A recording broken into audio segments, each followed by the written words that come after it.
Ingrown nails, both big toes, one side of each toe. She told me that her nails look really good and she really wanted her toenails and her toes on film. So we decided to film it, right? You like your toes the way they look, right? I guess she got a recent pedicure and she's very excited about the pedicure. She loves the pink, and to match that pink, we're gonna use pink Coflex to wrap her toes. And I'm gonna wrap this toe to get the blood out here and exsanguinate it. I'm gonna do both. The good thing is, we'll do this at the same time so we don't have to pick it up. It doesn't matter, when you put a tourniquet on a toe, it doesn't matter if it's on there for 30 minutes, 40 minutes, but once you get past an hour and a half, we like to let the blood come back because that's when you can start causing damage. The good thing is, this procedure doesn't take an hour and a half, so we're not gonna leave it on that long. That's why we can wrap both toes.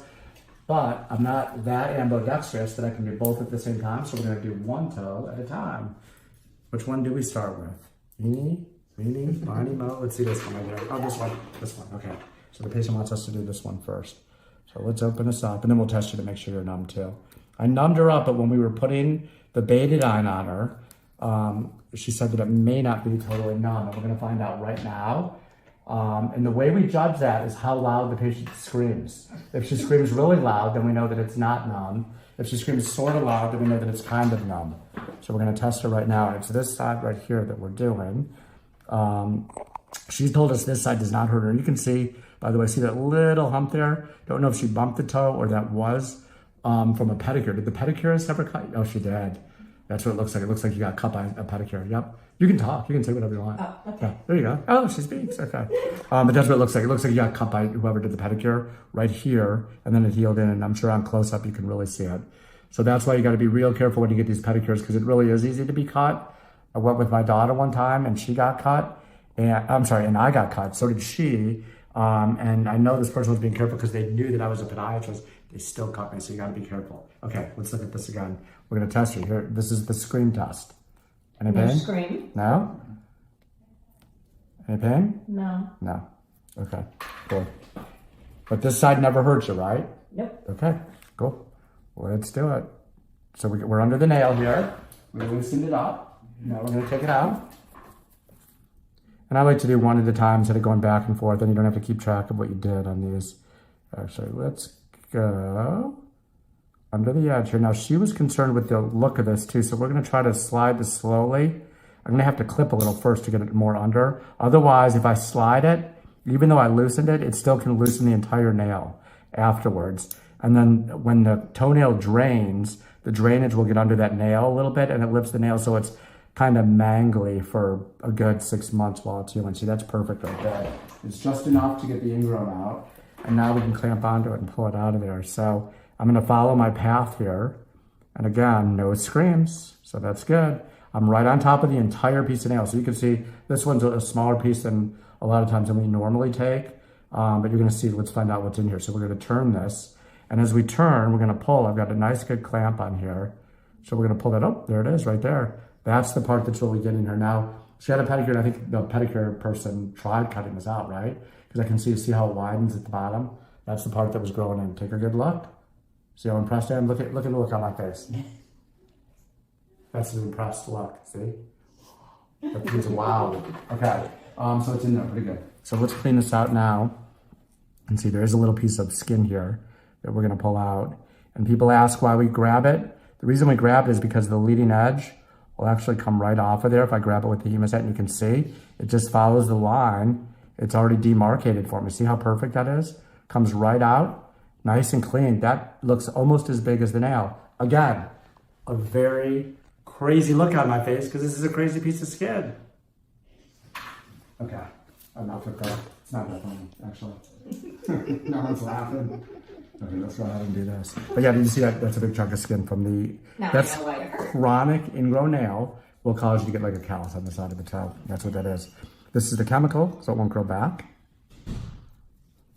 And we do about 10 seconds, 3 sticks, there's number 1. And we're gonna do number 2 here, and 10 seconds is not an exact number. And you can see how some of that chemical kind of went down it gets on the top of the toenail. It doesn't matter. It's really, once it's on there, we're rubbing it into the cells itself. The nail plate itself is actually protective against the chemical. So if some gets on there, it's not going to hurt the nail plate at all, but it will hurt the cells. It's definitely caustic to the nail cells. So we got one more to go here. Oh, let's see a little more drip, and we're going to get that off. We're going to flush it anyway, and this is looking really good. And I'm sure you're getting a great picture up there, right? Oh, Michelle? yes. Yeah. Mm-hmm. I'm impressed. Yes. Can you see it? Oh, are you able to see it from there? It's Very pretty cool impressive. when you get a close-up. Yeah, it's like you get like a magnifying view of it. Oh, I see Or a what you're magnified pulling out of view. my Yeah. thing. I'm like, Oh, no, yeah. right, or it was like a sandspur. Definitely impressive when you see that. So now we're gonna put some betadine in there. That one's done. We're gonna pick up the pace a little bit here. Apparently there's a lot of people waiting and they're not entertained by the fact that we're filming, but it doesn't matter. Unless we film them, then maybe they will be entertained. But we're gonna pick it up here and get this off. That's it, looks good. And you can see there's very little bleed in there, which is very cool. Now we're gonna do the other side. We're gonna watch it and see as time goes how much bleeding she actually gets. I'm gonna cut this back. And it's the same side of the other nail. So we're gonna do the same procedure. Ready for the scream test. And any screaming, does that hurt? Nope. Okay, good. So what you felt before was just the pressure. And a lot of times people think that they're not numb after we numb them up, and actually what they're feeling is just the pressure. So you don't go so numb that that you can't feel pressure. You only lose, the first sensation you lose is like vibratory sensation and sharp and dull, but your proprioceptive sensation sometimes is still there, which is feeling where your toe is in space and actually feeling pressure sensations. And that's what they feel, and they think that they're feeling pain. So I've got a hold of this nail. Kind of did that quick, and we're gonna twist. Ooh, and there it is right there. See the bottom part, how it flares? I'm gonna put this right here. It flares out. So not as impressive as the last one, but it's definitely a big piece of nail. We're gonna see what's left in the side here, because this is a little bit swollen here. And I wanna see if there's anything hiding, and it doesn't look like it at this point, but it is swollen from chronic pressure from that nail. But I do not see anything here. So you can see how puffy it is right here. And I think also, I'm guessing the pedicure person was digging in that cuticle. Okay, because that's what it looks like. It looks like you're swollen there from somebody trying to do something to it. Okay, so we're gonna put the chemical there. And this is the fun part. And you can see really the amount of nail that I took out is really about the size of this small cotton tip applicator, which is pretty good. Once I do this, again, with a chemical burn, you can actually see really well inside of it. Look, take a look. You can see down into the groove. You see from up there? Mm-hmm. And you can actually see what it looks like where your nail was. When this heals, I know you were concerned cosmetically.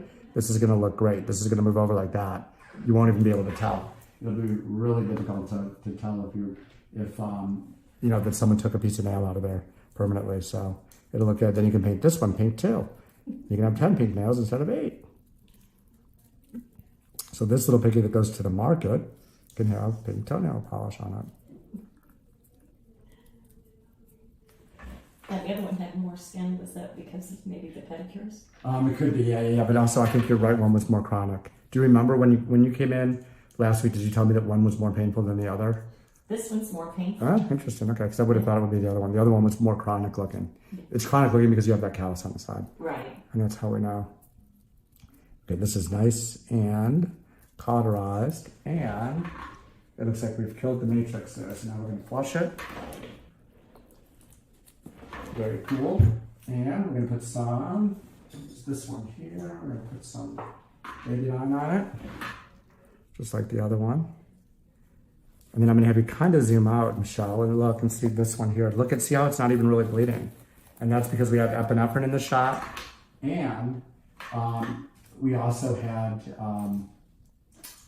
the chemical, which cauterizes it and it keeps it from bleeding afterwards. So let's go ahead and put this dressing on here. Let's wrap it up. And I'll show you how we wrap this. I like to put just the gauze we don't have to do overkill, with a little bit of Coflex on here. It's a little more comfortable afterwards, because sometimes it'll throb a little bit and you're gonna put ice on it if it throbs. You can take, I know you said you've got pain pills at home. You don't really have to, but if it's really painful, you can take pain pills. I doubt it will be, but that's up to you. You're the one that determines how much pain you're gonna have and how bad it is for you. So if you have to take a pain pill, take a pain pill. Otherwise, really all you need is Tylenol and a little Aleve. And I'm think I'm just gonna make it with this Coflex here. Let's see what we have. In normal activity after 3 or 4 days? You can do whatever you want. You can actually do anything you want tomorrow. Just make sure you keep it clean. So if it gets dirty, just clean it. And that's it. I have your instructions up front. Okay. And wow, you know what? This is really cool. Now she has 2 pink big toes to match the other 8. So cool. Impressed again.